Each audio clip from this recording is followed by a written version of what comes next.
What's up, everybody? Welcome back to another episode of Climb Together Podcast. I'm your host, Toner Scorp, here with my co-host, Deception. Deception, say hi. What up? Welcome back.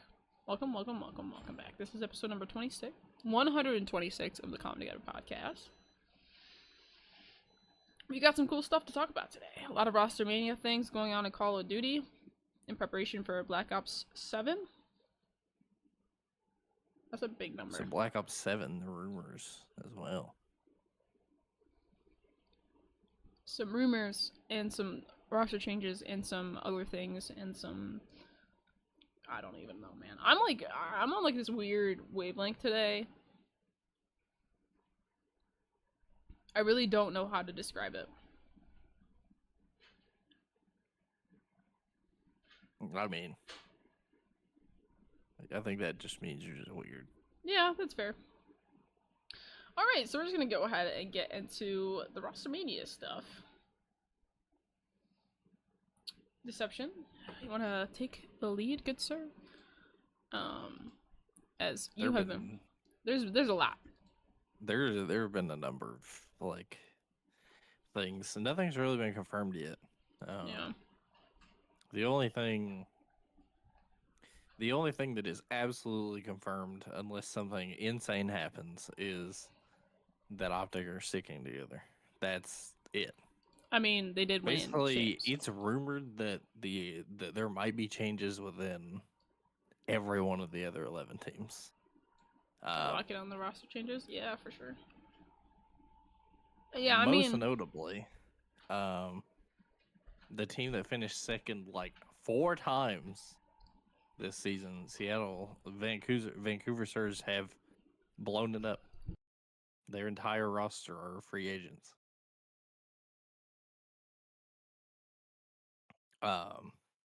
There's been rumors that the Falcons are trying to gather up a God Squad. Been rumors that BZ might be going over there. Apparently, they're wanting to try to get Scrap for like $2 million. yeah, there's a lot of. So as of August 1st, we'll look at the that phase as of August 1st real quick. Kind of give y'all like a understanding of how like many people are just, this roster shuffle is just insane. They're all free agents for BO6, BO7. Yeah. Abizi, Celium, Draza. The only person that FaZe is keeping is Sim, which honestly makes sense. I mean, that they broke up the team because of the fact that they just like haven't been able to put anything together at all. Then we've got Abuza, Nasty, Neptune, 04. That's like the entire Seattle Surge team. Not Seattle, Vancouver Surge. They blew it up. Yeah, that's the entire Surge team. Apparently finishing second 4 times wasn't good enough. Nope. And then we've got Metals, Real, from Heretics. Then we've got TJ Haley. Then we have Geo, Kenny, and Nero. Excuse me.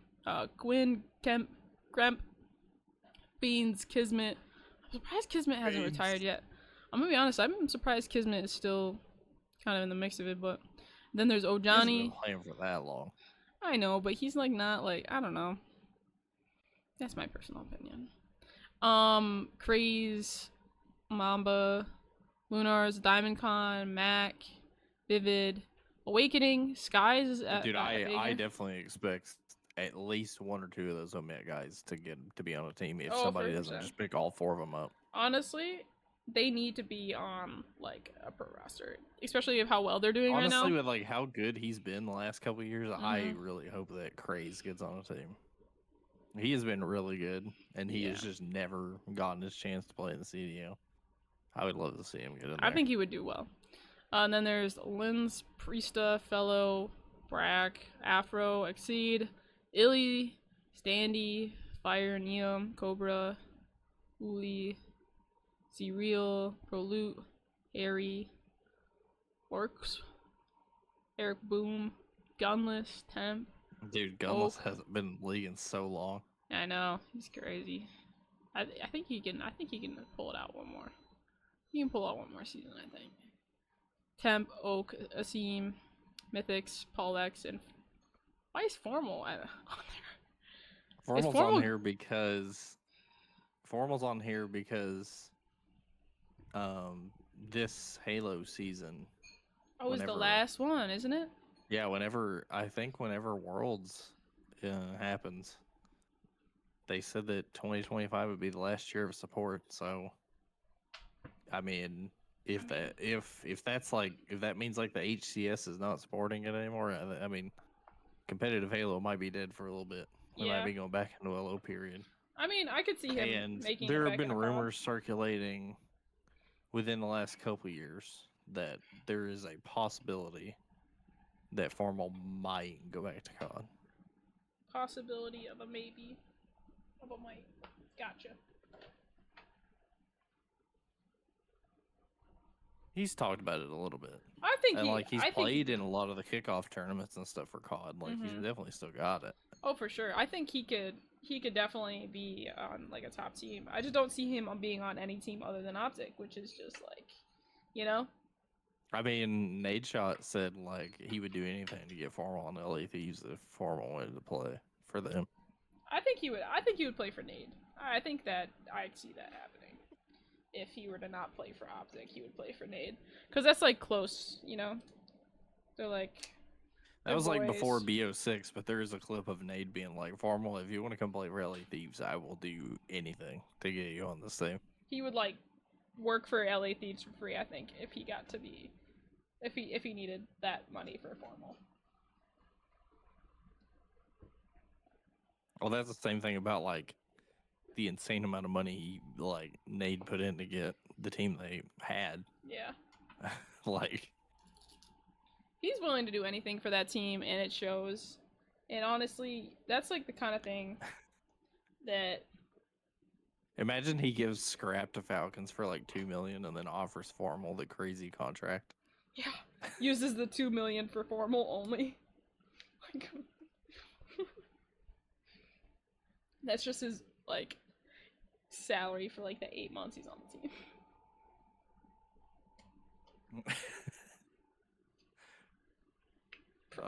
That'd be so funny. It'd be crazy if Formal came back to COD in general. Because like it's been so long. Honestly, I don't really think he will, to be honest. Unless he really has a desire to compete. Because I know like he definitely likes Halo more than COD. Yeah. But like if Halo's dead and he still has that fire to compete, I feel like maybe he might. But like I know he won't want to play challengers. Oh god. So like he would try to be main stage. He would want to be on the best team that he could possibly be on. And that's it. So that's... And I don't know, like with some of the rumors that we're gonna see about Black Ops 7 might be Formal's kind of game. Because Formal was goated at the Jetpack games, and Black Ops 7 is basically kind of like that. I agree. Well, we'll see. We will see. Yeah, there's been a lot of rumors. Nothing's been confirmed. I think it's way too early. I don't think that we'll hear anything about rosters in BO7 until probably like within maybe like a month of release. Maybe a couple teams try to get some signings in. I think they're gonna want to play together first, for sure. They want to try to get locked in maybe for the launch, but like I mean that's assuming like release dates were that'd probably be like late September to early October is when you might hear more stuff about rosters that are like actual confirmations. Right now it's just kind of like this is like we thought that last year's Rostermania was crazy. This might top it. I feel like the league is gonna look very, very different. I think it's just gonna get crazier year by year. I think. That's my personal opinion.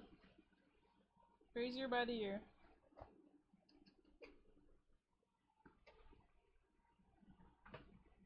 Honestly, with like the amount of talent and the amount of like players that want to be in the league, and the amount of teams that have expressed interest in being in the league, I'm surprised there hasn't been an expansion yet.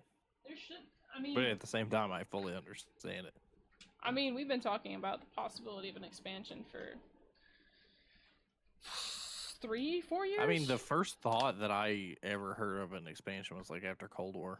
Yeah. The first like rumors of expansion where they were like, oh, like we're gonna go up to 16 teams. MW19, like we're gonna start with 12 teams and then probably stick. When we heard that they were sticking with 12 into Cold War, we were like, okay, Cold War's probably gonna be a good game anyway for the CDL.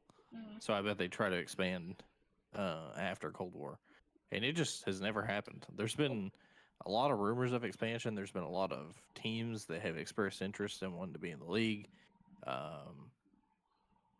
There's been a lot of changes recently that have kind of opened the doors for expansion a little more, especially since they've gotten rid of like the insane like $20-30 million entry fees for teams. Literally.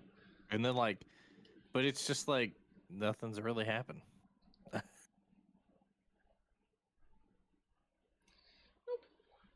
I mean, we've been sitting at 12 teams this entire time. There was even one point where, amidst rumors of expansion, the league went down to 11 teams for a little bit, and it was like last second that a team picked the league, and they were like, "Oh, now we have 12 again." Wee. That was cringy. Somewhat. All right. Yeah, I'm just waiting for the day that they say expansion. Finally.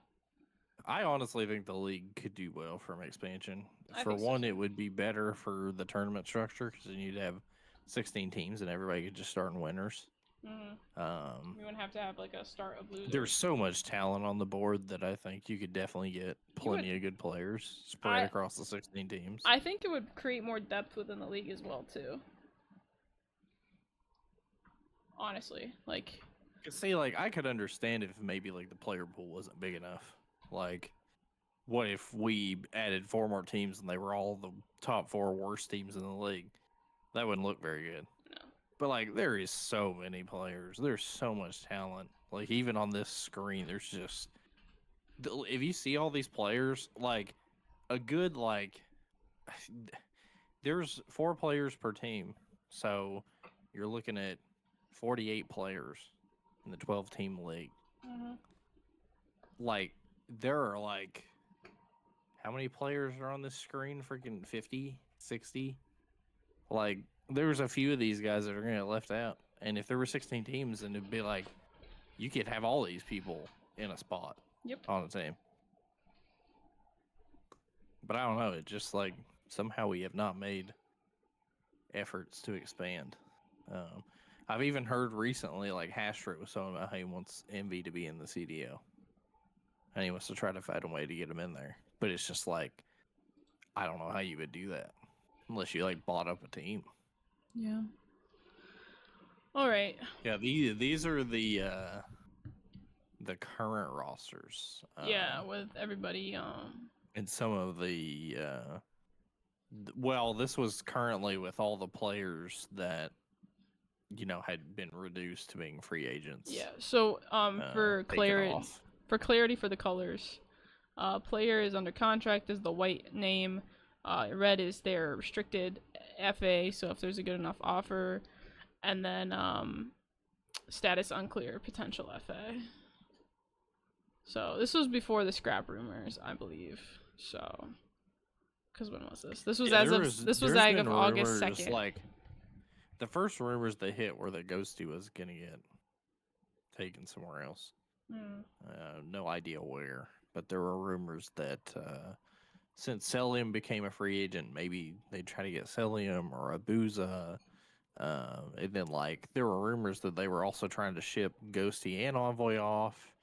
And then, like, those rumors kind of subsided, and now we have this rumor that Falcons want to get scrapped for $2 million. Like, it's kind of insane. I just, honestly, like, I wish this LA Thieves team would just run it back, but I honestly don't know if they will. I kind of feel like they make a change, and it's kind of sad because I feel like they didn't fully they didn't have their full potential. But like, I mean, it also it was kind of it was a little bit of a turmoil filled season for them. It definitely wasn't Optic level turmoil, but they Ah, were not in a great spot I don't at some think points of anyone the else was season. in They that weren't looking Optic that great. turmoil. I don't think any other team could have reached.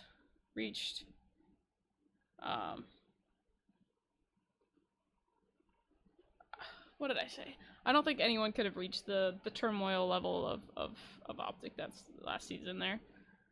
It definitely was looking weird for Thieves though, because it was like, honestly, I expected them to win at least 2 events, but I was banking more on like 3. Yeah. I mean, they did get 2 event wins. You know, they did get 2, but like I feel like, and I think a lot of people feel like they should have gotten at least 1 more. Honestly, with the team on paper there, I think that things go a certain way, and Optic, you know, maybe Thieves like iron out some of their issues, and Optic doesn't get Mercules, and maybe they win every event. Maybe. Like, that team was just that good, and they didn't.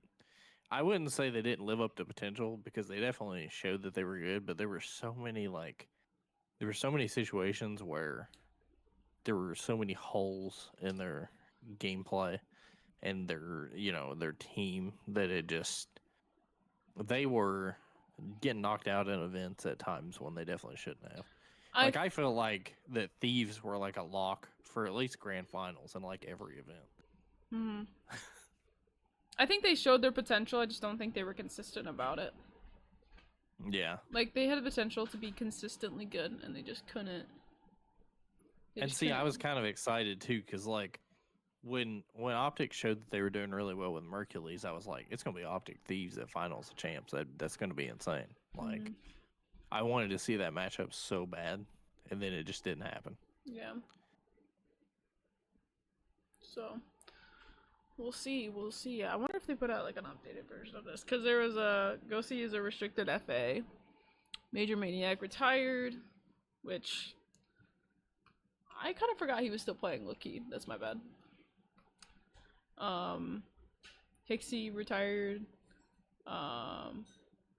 Jodeci. Hixie retiring was kind of crazy, because he hasn't been. He's in a the young. league. He's young. He hasn't been doing it for that long. No, not at all. So he retired. Jodeci is sticking with Toronto Ultra / McCoy. They're thinking Cell is gonna go to Las Vegas. Falcons, which will be interesting.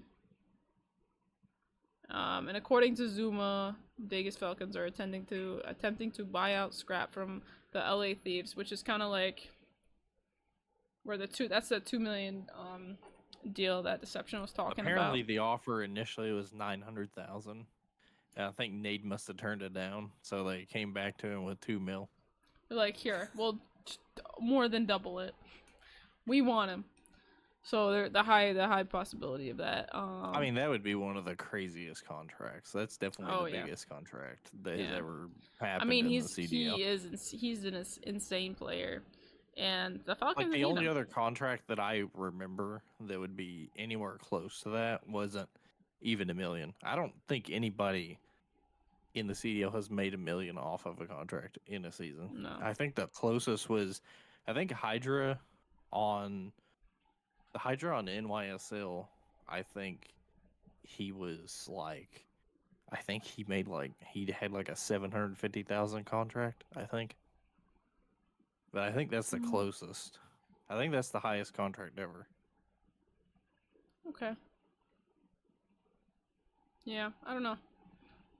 Well, we'll see if it goes through. That'd be insane. That would be honestly, insane. if anybody's worth the 2 mil here, It's I mean, him. Scrap is a fantastic player, but honestly, if anybody deserves the 2 mil the most, it's Mercules. I think you should give Mercules a 2 million contract. I mean, that man really after what he's done. He turned an entire team around, essentially.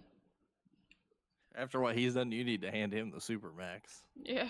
I mean, that's crazy. Just give him the whole budget.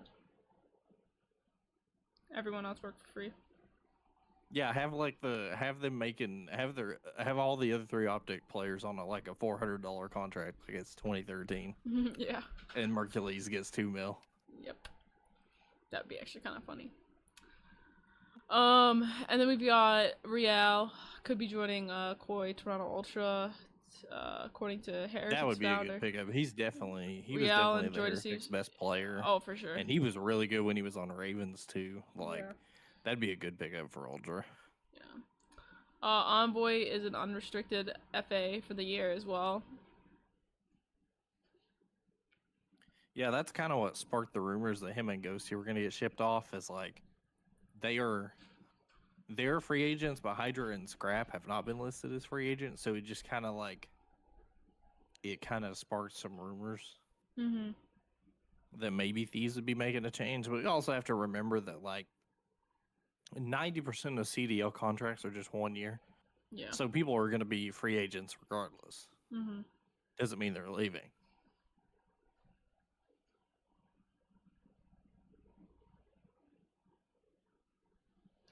Yeah. And then that's Warzone. Oh, Real. Yeah, by the way, Twisted Minds won the Warzone event. Yeah. At EWC. Aiden finally got a trophy. Yeah, Mance has been grinding. He's been playing competitive Call of Duty. I was happy for Aiden because he is so good and he's so popular, but he just never put it together to win anything. Nope. And finally, he got something done, and he got it done on the biggest stage for Warzone because this EWC has basically replaced the World Series of Warzone. Yeah, it has. And they give out, I think they give out more money for like first place. Yeah, well, I mean they won $250,000. World Series of Warzone did. Yeah, they won $250,000. It was really fun watching them play this on Rebirth. I thought that was awesome. That's crazy. What team were they? Oh, Twiz Minds. Yeah, Twisted Minds has been a COD team for a long time, but they kind of switched over to Warzone. I mean, it paid off. That's awesome. Yeah, I love that for them. I mean, Aiden's he's been playing. Aiden's been playing. He's been pretty popular since the very beginning of Warzone. I know, but he played a competitive COD too, like. He did a little bit. Then he switched over when Warzone came out. I don't know. I can't remember.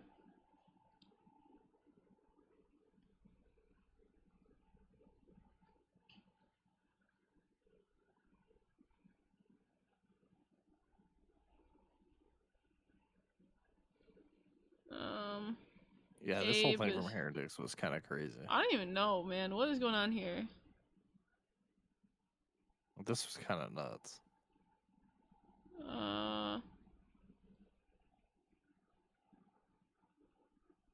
Verbal agreements are not in.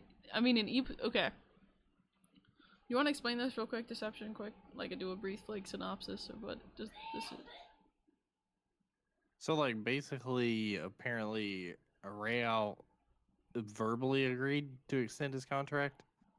But then they were drafting the contract, like they said, and then there were rumors, that he was going to go to Ultra.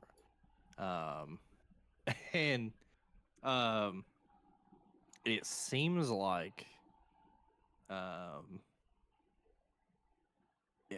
it's weird because they're rejecting a verbal agreement, but it's like, brother, there was no contract. Yeah, they're trying to blame it. They're trying to blame it on the fact that verbal agreements are common practice. 2015 or 2016, before the CWL started, this would have been, I think, a bigger deal. I think it would have been more understandable that the Heretics were upset because that was commonplace. We're looking at the CDL where it's structured. There's contracts. There's money involved, and it's if a guy tells you he's gonna stay, assuming he doesn't have any offers, and then he gets a better offer, it's like, what? While you're drafting up the contract, there was no contract that's been signed. I mean, because he could have gotten a better offer. He was listed as a free agent, so he can do what he wants. And the thing is he told them that he would accept the conditions of that contract, but they didn't have the contract sitting right in front of them. They had to draft it up, and it took them that long, you know? So. Yeah, like if he doesn't sign the contract, he can do what he wants. Yeah, I mean. And then obviously he responded, which I think the response was pretty good.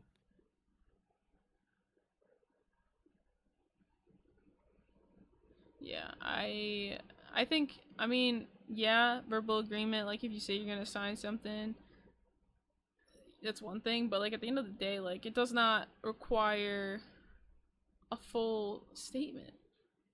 Like, why make a big deal out of it? Yeah, I honestly feel like that this not really could have been like swept under the rug, but I don't think the team had to say anything about it. Like, could have been a situation that just got resolved. They'd be like, oh, and then shit. It's like, whatever. Like, fuck you, but whatever. So, I mean, it's just so weird. Just so weird. Insight is also unrestricted FA. Dude, Cloud9's entire team's gone. I like Insight, but holy moly, I hope that like Ultra gets somebody better than him. He consistently was like the worst player on the team last season. Yeah. So, I mean, he's gonna go somewhere. He's unrestricted, so anyone really could pick him up. Lucky retired from professional Call of Duty. He was young too. Dude, Cloud9 released their roster and Accuracy was on there. Was he like the coach? I didn't know he was still trying to play. I think he might have been the coach. I think he was the coach because I'm pretty sure Accuracy. He didn't like formally retire, but I think he's retired. Yeah. I don't think he's trying to play anymore. No. And then we've got Vancouver Surge and released their entire roster as well. That was in 24 hours ago. Yeah, these guys slowly became free agents over time. Like I think Nasty and was they even released Rainbow. Nasty and Abuza, I think that were the first two, and then like everybody else kind of left after that. They also released the Rambo too, though. Honestly, I think Rambo retires from coaching. I think so too. He's been doing it. He's had a long tenure being a coach, and I think he's done after this, unless he gets a good offer. Yeah, that's probably why he's just gonna chill until then. Yeah, one of the interesting things, and I mean, it's finally been confirmed that Neptune's a free agent, but like, one of the interesting things that that I heard that Zuma said, and honestly, I don't think this was that big a deal, especially knowing like already probably I assume he knew what was going to happen, and everybody else knew what was going to happen because that's what was said is that basically Surge knew they were probably going to blow it up regardless of what happened to the WC. But apparently the reason why he hadn't been in any Rostermania talks or anything and had been kind of quietly ghosted out of it was because before grand finals of EWC, he was trying to contact other teams about playing for him. But like, honestly, I don't think that's a horrible move considering if you already know that your team is going to get blown up, it's like, why not? Yeah, it's like pointless. I mean, if they wanted to stick it out, and he was doing that behind their back and being like, I want to go to a different team, whether y'all want me or not, then that's not great. That's not a good look. But like, if he already knew that those guys wouldn't be playing together again, I mean, I don't really see the problem with it, but at the end of the day, business is business, and that's the way it goes. Sometimes you get screwed over. That's why you have contracts signed. Because, you know, that is the agreement. Like, you cannot break a contract. The contract's not signed. Like, you can pretty much do whatever. It's... that Heretics drama is something I definitely didn't expect. No, but, that's kind of like... That's like, it's like when you're an adult and someone does some, like, high school drama stuff. That's what that's giving. It's giving, like, pick-me energy. I'm not a fan. Not a fan. But yeah, that's currently where we kind of stand in Rostermania. I'm sure as the days go on, we will have more. We'll probably talk about There's definitely going to be more rumors. Yeah. Like I said, I don't think anything gets confirmed for at least another month or so, but we'll probably do like an update. I think there are going to be a lot of rumors circulating. I think we should do like a once a month update until we get full roster confirmations. one episode a month. We just kind of like recap it. Because there's going to be stuff happening every week, but it'll be like one thing. You know, that was kind of like the big shuffle happened, so now we kind of have to just kind of go around and see what's going on. Yeah, that's what always happens in the off season. Is it's like last event happens, and then all the massive, the mass free agency happens where everybody announces they're a free agent, and then honestly, like a lot of the time, nothing crazy really happens. I mean, last season was kind of nuts, but like I think this season's gonna be kind of crazy, but we'll see. Like I said, just because they're a free agent doesn't mean they're gonna be leaving, but it definitely seems like with the way that, for the most part, with the way that Thieves kind of dominated the season and the way that Optic dominated toward the end, it definitely seems like a lot of teams want to try to make changes to try to get a little bit closer. But we'll see. We will see. All right, going into some talks about the good old Black Ops 7. So I guess we could talk about zombies first, I mean, because that's what came up first in our DMs. So they kind of like leaked a little bit about the Yeah, Hope has been talking a lot of Black Ops 7 recently, and it's really interesting. Yeah, we can kind of go into more detail here, but so they're talking about the launch round-based map, right? And kind of what they're saying is that it's going to be a lot like Transit. Well, it's basically going to be Transit, but a little bigger. Honestly, I think what they're going to try to do is they're going to try to make this what Transit should have been.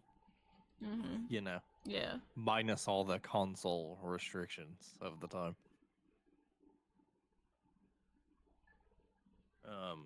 But apparently it takes place entirely in the Dark Ether, which is awesome.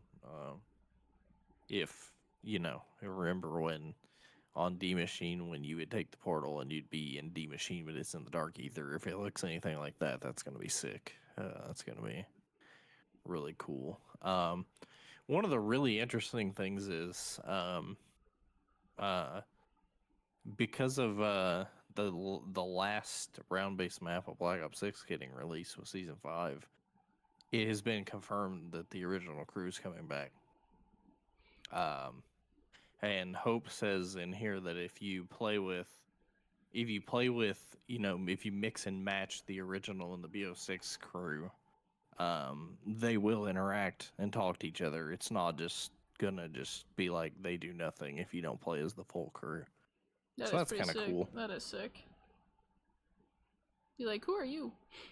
I just think it's really interesting that the OG crew are coming back. Like, we've expressed for so long that we want that. Regardless, like, I know the story played out how it was supposed to play out, and the way it ended was not super ideal in BO4 with the way it was supposed to end versus the way it actually ended. And the Dark Ether story has been very underwhelming, to be honest, compared to the old Ether story. I mean, the old Ether story is just unbelievable. So, like, it was going to be hard to top that anyway, but, like, the Dark Ether story just hasn't been... It's just been underwhelming, kind of boring.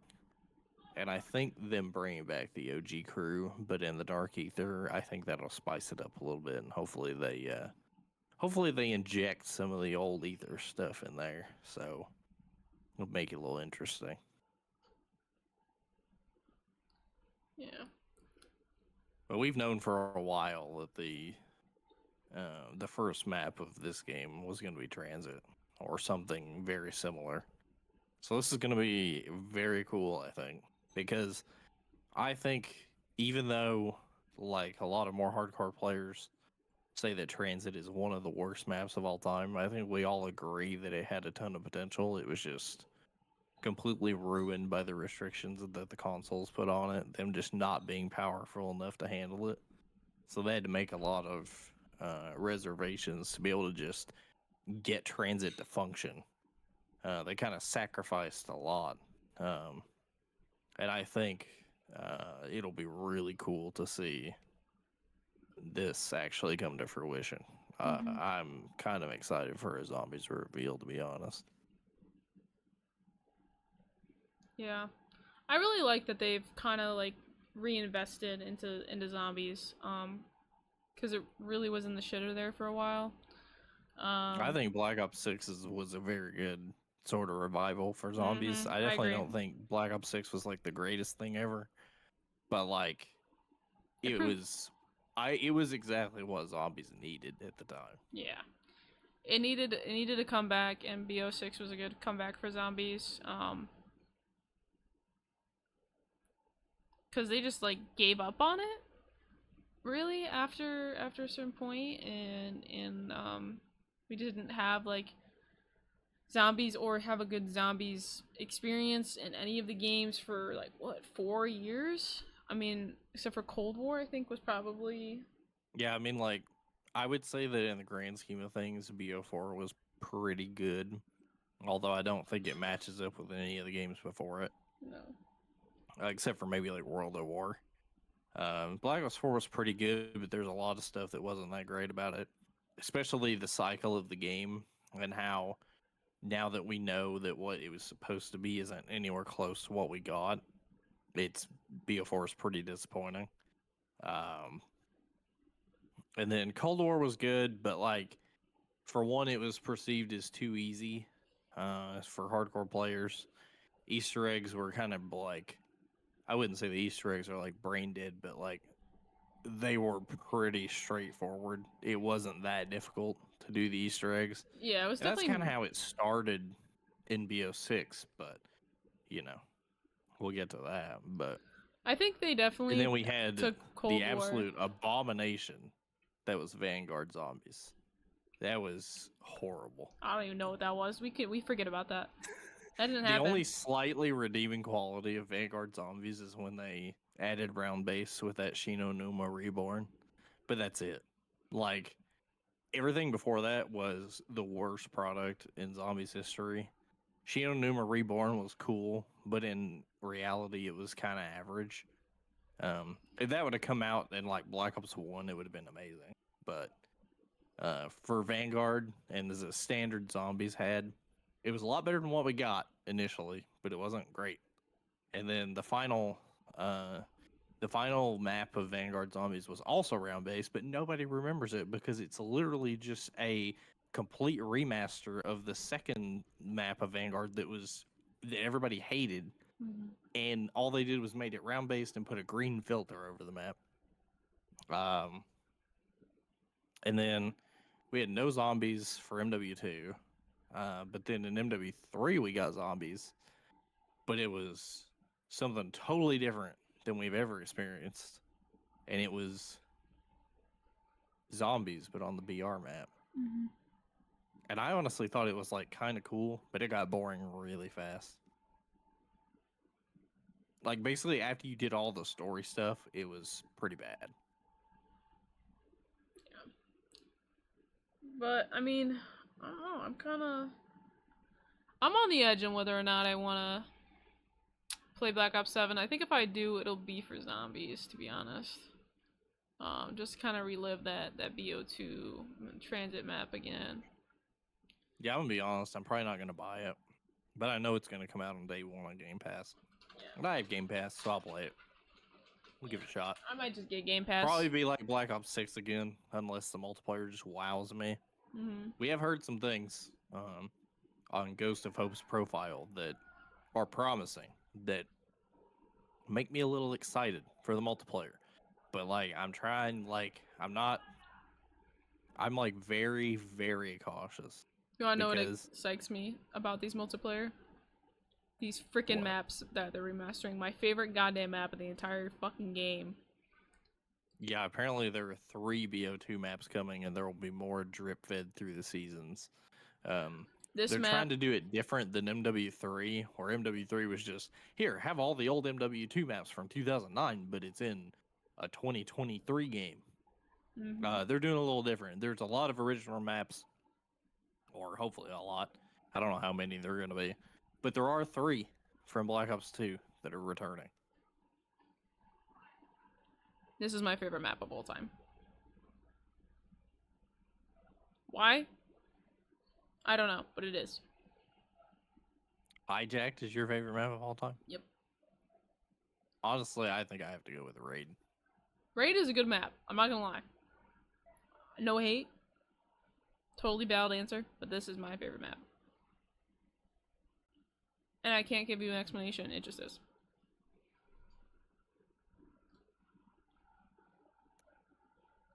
I mean, boy, did they pick 3 really good maps, though. Mm-hmm. I mean, basically every map in BO6 or a BO2 out of like 2 maps is really good. But like, these are 3 of the best ones they could have picked. Okay, I don't remember. The only one that I might switch is maybe like Standoff instead of Express, but like, we know Standoff is coming. If they're bringing Raid, they're bringing Standoff. So okay. Hold on, we're gonna look at something real quick. Okay. We're gonna look through the maps and see which ones suck the most. Alright? but you also have to remember that there's some DLC ones in here. We don't know if they're going to do DLC ones, but we can look through them all still. Yeah.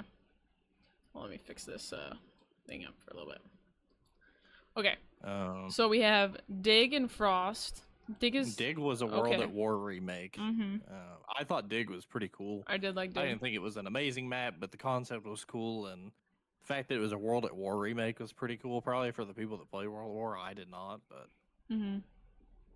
Then there was Frost. I was not a big fan of Frost. I didn't really like it Aesthetically, it was awesome, but I did not like the map. It's like good. I think it's like a good setting for like campaign, but not for multiplayer.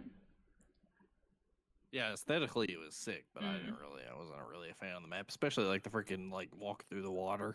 It was just kind of. Yeah. And then we have Takeoff.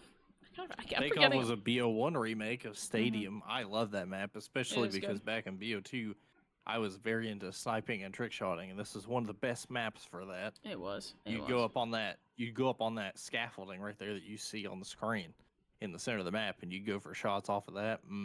Great map. Yep. And then there's Pod, which Pod was really cool. Yeah. Map design wise, like map layout, this wasn't the best map in the game. I would put it on the lower end of like map design and like map layout. Would I say it's the best map? Not really.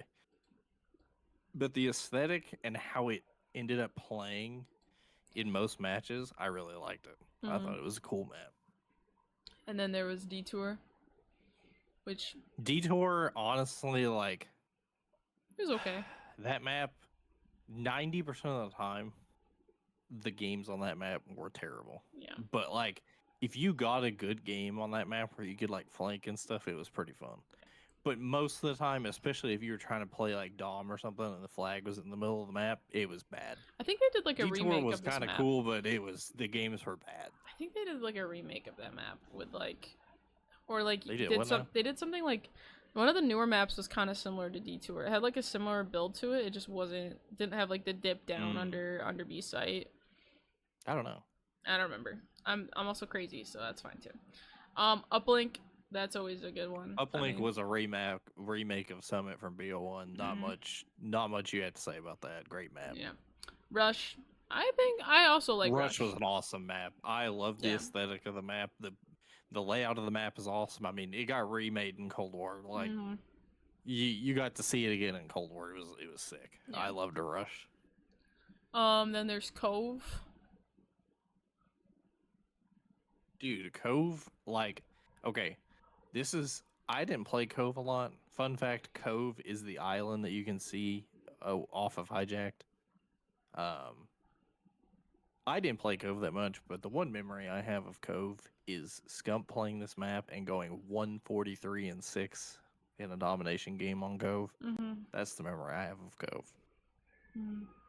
Yeah, I remember playing Cove. There's a lot of like outer, it's a very open map from what I remember. It was good. Oh, it was super open. It was a good sniping map.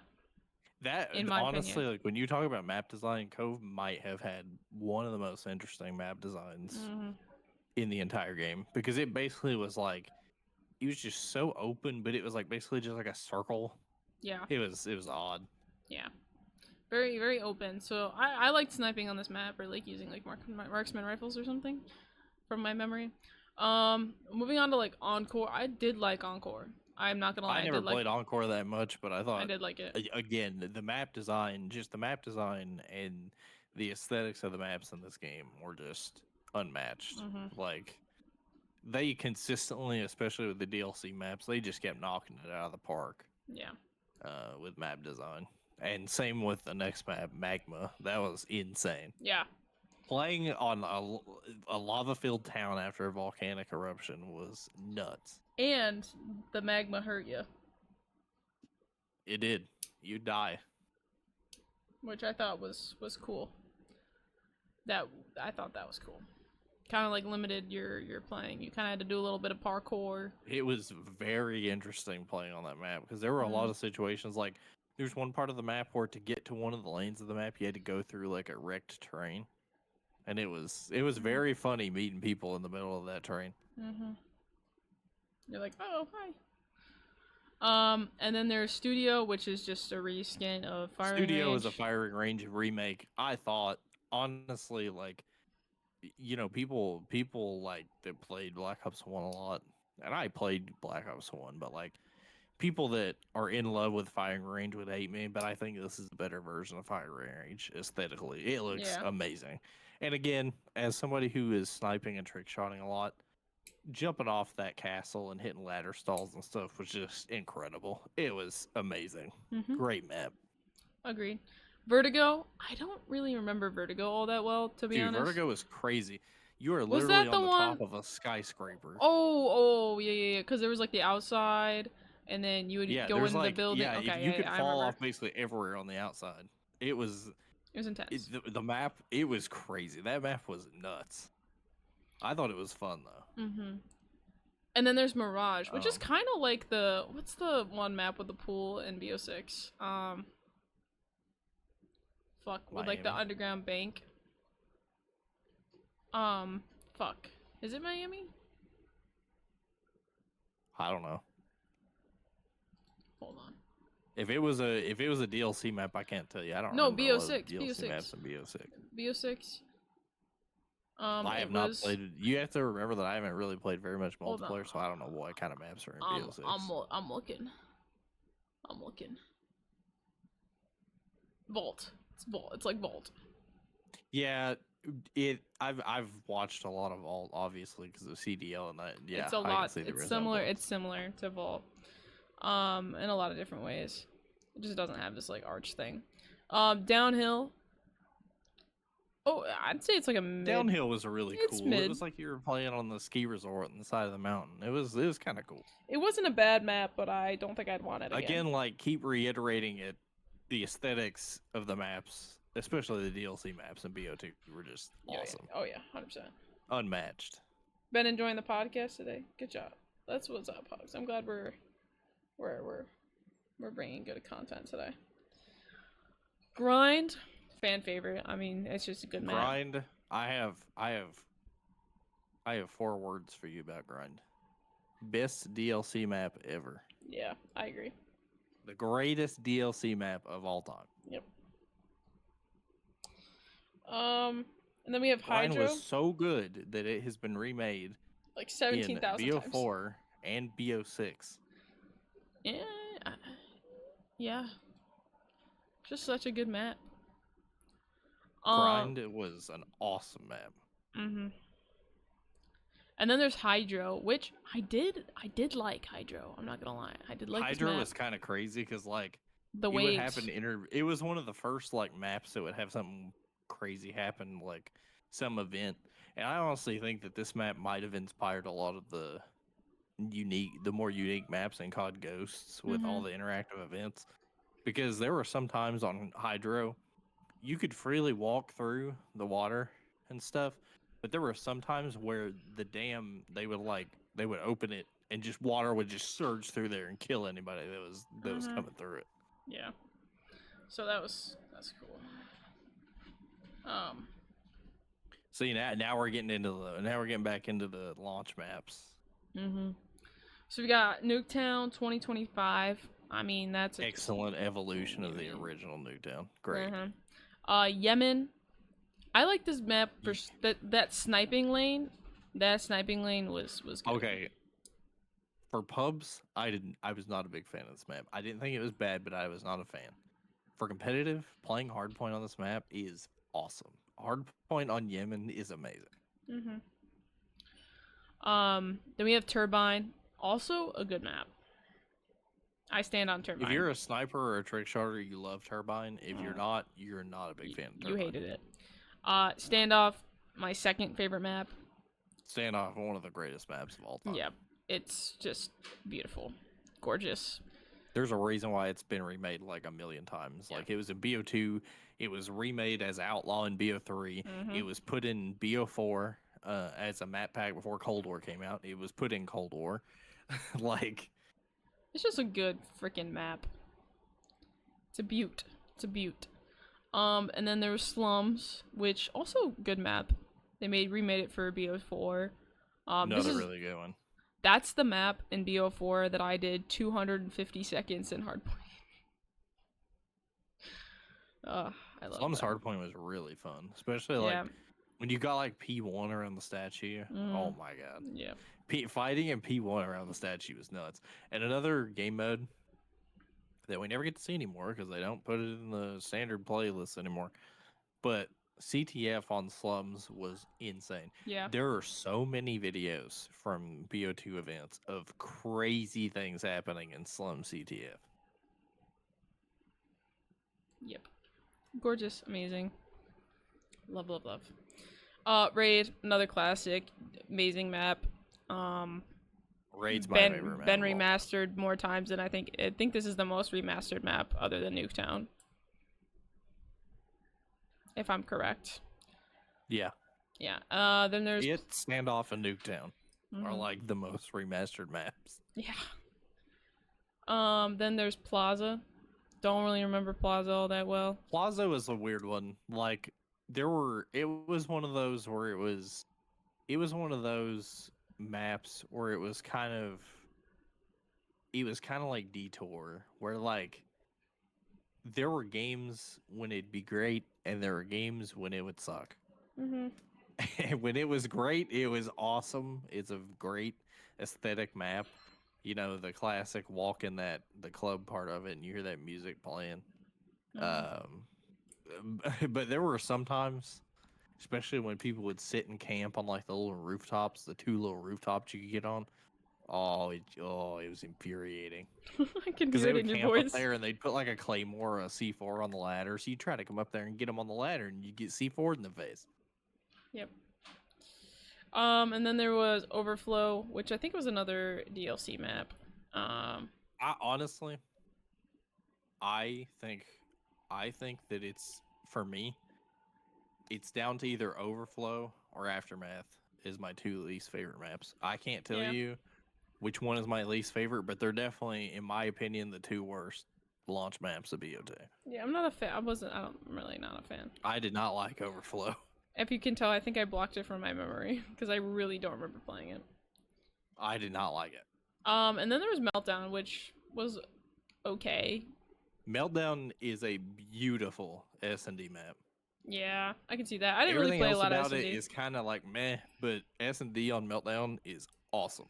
Yeah, I never played S&D in Black Ops 2. I was just a multiplayer. I was just like a respawn kind of gal. Hijacked. Gorgeous. No notes. Where Karma was in that 1v3 and he. Oh yeah. I remember that. Yeah, you said. I remember watching that. Because that bomb spot was crazy. Because it was in that big it was inside the big radiation thing, and it was like dark in there. There were like so many routes in and out of there. Yeah, gorgeous. It was nuts. Next is Hijacked, aka the best map of all time. Gorgeous, no notes. The Hijacked is great. Hijacked is amazing. Express, also a great map. Express is another incredible S&D map. Drone, I did like Drone. Drone is another one of those where if you like sniping and trick shotting, it was awesome. If you didn't like it, it might not have been your favorite. Yeah. Carrier, also one of my favorites. Drone was like the one map, in my opinion, that best showed off the futuristic aspects of BO2. Yeah. Because there was like that Agreed. whole big room where there was all those robots and Yes. like sci-fi guns and all that. Yes. Yes. Then there's Express, also another great map. Here's another one that if you're or- into sniping and trick shotting, you loved it. If you weren't, you hated it, and that's Carrier. Carrier. Loved Carrier. The only people that liked Carrier were campers and snipers. Cargo, I wasn't a huge fan of. It was okay. Dude, I kind of like Cargo, to be honest. One of my hot takes about BO2 is I think Cargo is overhated. I kind of like that map. Alright. And then Aftermath, boo. I'm not. I wasn't a fan either. The only good thing that has ever happened on Aftermath is Scum getting that 3 piece at champs. Fair enough. Aftermath is one of the worst maps I have played. Like I love BO2, but Aftermath, man. Yeah. I mean, good maps though. I mean, a lot of them I think I would want to see again. I'm glad Hijack's making it back. Same with Raid and Express. Honestly, you know what? We talk about how bad in the context of BO2 Overflow and Aftermath are, but compared to a lot of like maps now, I think they'd be pretty good. I think they would be too. I agree. No notes. I agree. I think that would be a good idea. But that's gonna be it from us today, guys. Hope you guys enjoyed another episode of the podcast. If you guys did enjoy, make sure you guys like the video on YouTube, subscribe to the channel, and go follow us on Twitch, twitch.tv/Tonage_Scorp, and twitch.tv/Deception276. We shoot this live every Wednesday, now at 9 p.m. EST. Stupid work in school. Yeah, I was gonna say something, but I forgot what I was gonna say. Anyway, Deception, say bye. Bye. And we will see you guys next time. Peace.